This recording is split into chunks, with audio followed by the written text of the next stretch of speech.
بسم اللہ الرحمن الرحیم۔ السلام علیکم۔ کوئی اور سپاہی بھی چھٹی پر ہے؟ سلطان ایوبی نے پوچھا۔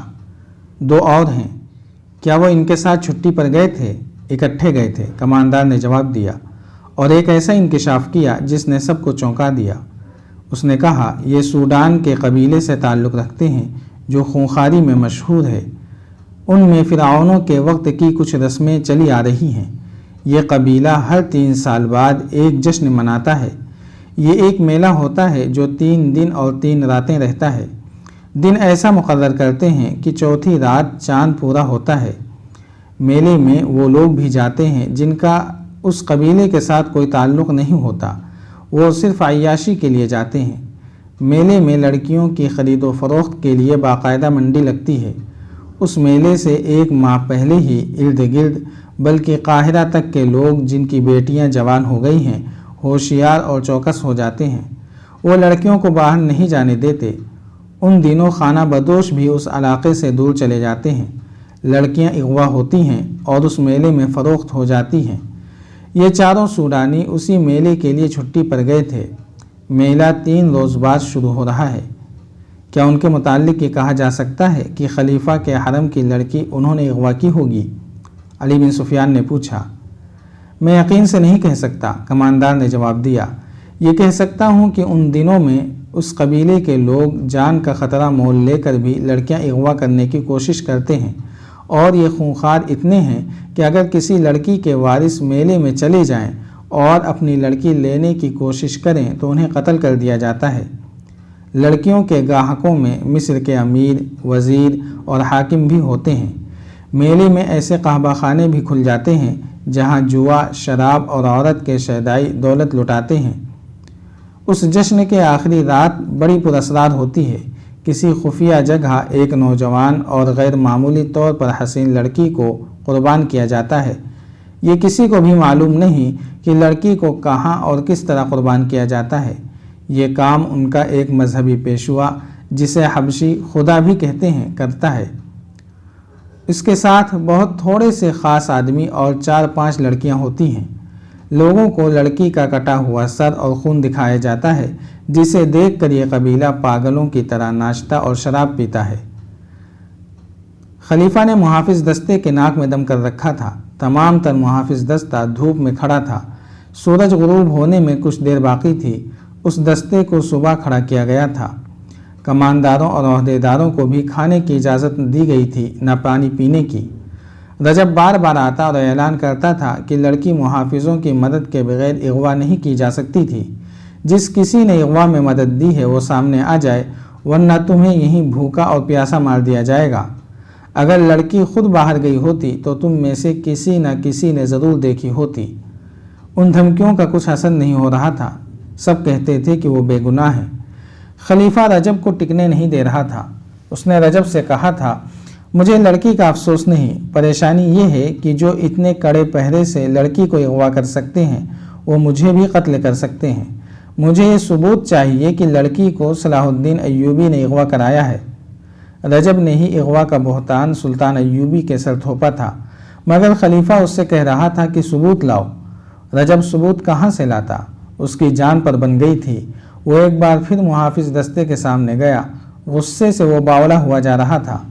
وہ کئی بار دی ہوئی دھمکی ایک بار پھر دینے ہی لگا تھا کہ دروازے پر کھڑے سنتریوں نے دروازے کھول دیے اور اعلان کیا، امیر مصر تشریف لا رہے ہیں۔ بڑے دروازے میں سلطان ایوبی کا گھوڑا داخل ہوا۔ اس کے آگے 2 محافظ سواروں کے گھوڑے تھے۔ 8 سوار پیچھے تھے، ایک دائیں اور بائیں تھا۔ ان کے پیچھے سلطان ایوبی کے حاکم اور مشیر تھے۔ ان میں علی بن سفیان بھی تھا۔ رجب نے خلیفہ کو اطلاع بھیج دی کہ صلاح الدین ایوبی آیا ہے۔ سب نے دیکھا کہ سلطان ایوبی کے اس جلوس کے پیچھے 4 پہیوں والی ایک گاڑی تھی جس کے آگے 2 گھوڑے جتے ہوئے تھے۔ گاڑی پر 2 لاشیں پڑی تھیں، ایک سیدھی اور دوسری الٹی۔ تیر ابھی تک لاشوں میں اترے ہوئے تھے۔ ان لاشوں کے ساتھ وہ 3 شتر سوار تھے جنہوں نے ان حبشیوں کو مارا تھا۔ خلیفہ باہر آ گیا۔ سلطان ایوبی اور اس کے تمام سوار گھوڑوں سے اترے۔ سلطان ایوبی نے اسی احترام سے خلیفہ کو سلام کیا جس احترام کا وہ حقدار تھا، جھک کر اس سے مصافحہ کیا اور ہاتھ چوما۔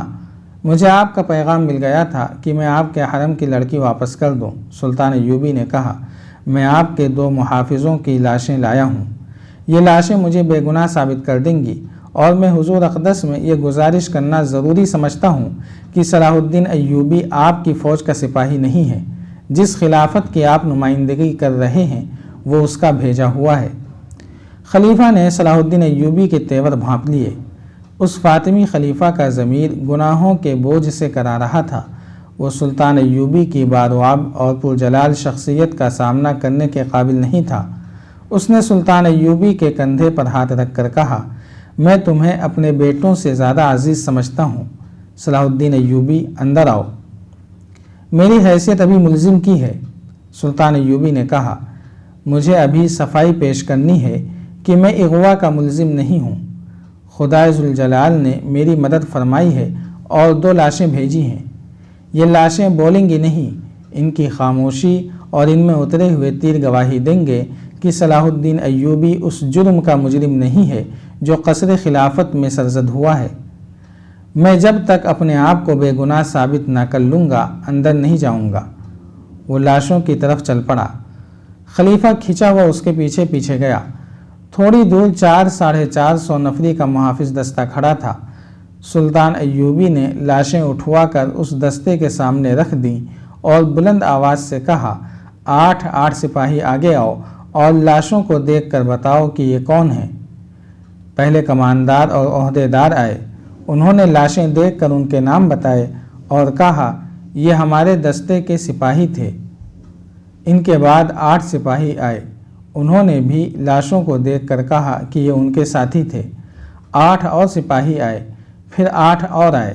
اسی طرح 8 سپاہی آتے رہے اور بتاتے رہے کہ یہ لاشیں ان کے فلاں ساتھیوں کی ہیں۔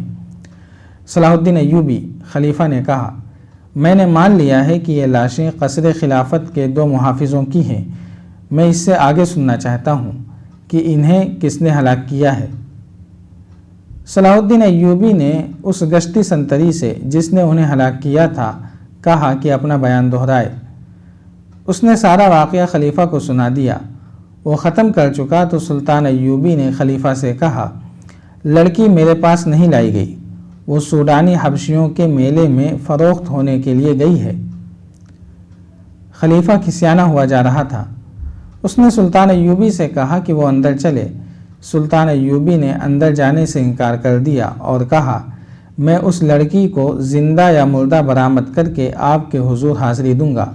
ابھی میں اتنا ہی کہوں گا کہ حرم کی ایک ایسی لڑکی کا اغوا جو تحفے کے طور پر آئی تھی اور جو آپ کی منکوحہ بیوی نہیں داشتہ تھی، میرے لیے ذرہ بھر اہمیت نہیں رکھتی۔ خدا تعالیٰ نے مجھے اس سے زیادہ اہم فرائض سونپے ہیں۔ میری پریشانی یہ نہیں کہ ایک لڑکی اغوا ہو گئی ہے، خلیفہ نے کہا، اصل پریشانی یہ ہے کہ اس طرح لڑکیاں اغوا ہونے لگیں تو ملک میں قانون کا کیا حشر ہوگا، اور میری پریشانی یہ ہے کہ سلطنت اسلامیہ اغوا ہو رہی ہے۔ سلطان ایوبی نے کہا، آپ زیادہ پریشان نہ ہوں، میرا شعبہ سراغ رسانی لڑکی کو برآمد کرنے کی پوری کوشش کرے گا۔ خلیفہ سلطان ایوبی کو ذرا پرے لے گیا اور کہا، صلاح الدین، میں ایک عرصے سے دیکھ رہا ہوں کہ تم مجھ سے کھچے رہتے ہو۔ میں نجم الدین ایوب یعنی سلطان صلاح الدین ایوبی کے والد محترم کا بہت احترام کرتا ہوں، مگر تمہارے دل میں میرے لیے ذرہ بھر احترام نہیں ہے، اور مجھے آج بتایا گیا ہے کہ جامع مسجد کے خطیب امیر العالم نے یہ گستاخی کی ہے کہ خطبے سے میرا نام ہٹا دیا ہے۔ مجھے رجب نے بتایا ہے، میں اسے اس گستاخی کی سزا دے سکتا ہوں۔ میں تم سے پوچھنا چاہتا ہوں کہ اس نے تمہاری شہ پر تو ایسا نہیں کیا؟ میری شہ پر نہیں، میرے حکم پر اس نے خلیفہ کا نام خطبے سے حذف کیا ہے۔ سلطان ایوبی نے کہا، صرف آپ کا نام نہیں بلکہ ہر اس خلیفہ کا نام خطبے سے ہٹا دیا گیا ہے جو آپ کے بعد آئے گا اور جو اس کے بعد آئے گا۔ کیا یہ حکم فاطمی خلافت کمزور کرنے کے لیے جاری کیا گیا ہے؟ خلیفہ نے پوچھا، مجھے شک ہے کہ یہاں عباسی خلافت لائی جا رہی ہے۔ حضور بہت بوڑھے ہو گئے ہیں، سلطان ایوبی نے کہا۔ قرآن نے شراب کو اسی لیے حرام کہا ہے کہ اس سے دماغ معوف ہو جاتا ہے۔